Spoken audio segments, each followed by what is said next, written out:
Bismillahirrahmanirrahim. Bu dersimizin mövzusu İslam əxlaqıdır. İslam əxlaqı önemli mövzulardan biridir. Ümumiyyətlə dini 3 şöbəyə bölsək, birinci hissəsi deməli usul-i-din, yəni dinimizin əsasları, başqa sözlə desək, yəni nəzəri məsələlər, yəni inanc, düşüncəmizin düzgün formalaşması. Dinimizin əsasları dedikdə 5 dənə əsl, yəni tövhid, ədl, nübüvvət, imamət, məad, bunlar barəsində möhkəm dəlillərlə isbat olunmalıdır və düşüncəmiz doğru şəkildə, düzgün şəkildə formalaşmalıdır. İkinci furu-i-din, yəni əhkam, yəni şəri vəzifələrimiz, hansı işlər bizə vacibdir, hansı işlər bizə haramdır.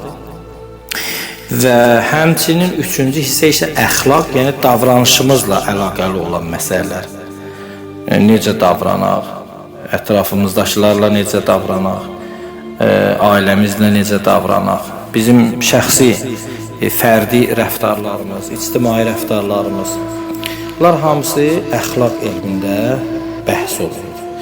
Əxlaq elmində çox önəmli, məsələn, mövzular var. Valideyn mövzusu, övladın valideyn qarşısında rəftarı, qonşu qarşısında rəftarı, qohum-əqrəba ilə davranış qaydaları, ailəsi ilə, öz xanımı ilə davranış qaydaları, ictimaiyyətdə hansı şəkildə davranacaq. Bunlar hamısı çox əhəmiyyətli və çox faydalı mövzulardır.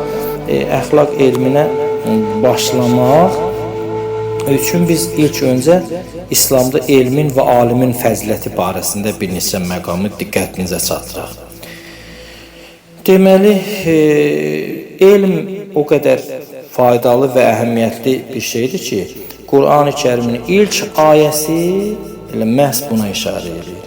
İqra bismi rabbikəl-ləzi xələq. Ya Rasulullah, Qur'an-ı Kərimi səni yoxdan yaradan Allahın adıyla oxu. Oxu, yəni elmə işarədir. O insanı laxtalanmış qandan yaratdı. Oxu, sənin Rəbbin ən böyük kərəm sahibidir. O Rəbbin ki, qələmlə yazmağı sənə öyrətdi. O Rəbbin ki, insana bilmədiklərini öyrətdi və bunun kimi ayələr. Çünki burada söhbət elmdən gedir. Allah Teala elm sahiblərin başqalarından üstün tutur. Buyurur ki, hər kimə Allah Teala hikmət, elm bəxş etmişsə, ona çoxlu xeyr əta etmiş olur. Və bunun kimi ayələr, mən ayələrin hamısını diqqətinizə çatdırmadım. Başqa ayələr də var. Amma Peyğəmbərin kəlamında elm və alimin dəyəri barəsində də bir neçə dənə hədis qeyd edək. Buyurur ki, ümmətimin alimləri Bəni İsrail peyğəmbərləri ilə bərabərdir. Diqqət eləyin. Ümmətimin alimləri Bəni İsrail peyğəmbərləri ilə bərabərdir.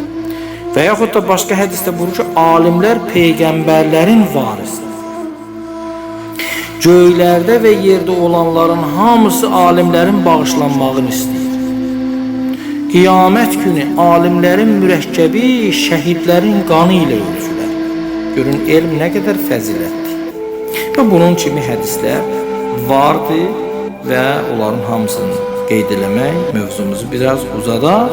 Amma elm dalıcan gedən tələbələr barəsində bir neçə dənə hədis diqqətinizə çatdırın. Buyurur ki, elm öyrənmək hər bir müsəlmana vacibdir. Elm öyrənmək hər bir müsəlmana vacibdir. Elm Çində olsa da belə onun dalısıcan gedin. Elm öyrənmək müsəlmana vacibdir. Allah Teala elm dalınca gedib onu əldə edən şəxslərə 2 mükafat, elm dalınca gedib onu əldə edə bilməyən şəxslərə isə 1 mükafat bəxş edir. Niyə belədir? Çünki elm dalıcan gedirsən, əgər elmə yələnirsənsə, getməliyin və zəhmət çəkməliyin 1 mükafatı var. Elm də əldə eləyirsən, elm özü də mükafatdır da. Amma gedəsən, elm əldə eləməyəsən, hər halda 1 mükafatın var. Niyə? Çünki elm dalıca getmək özü nədir? Özü mükafat lazımdır ona, yəni savab bir işdir. Bu hədisə diqqət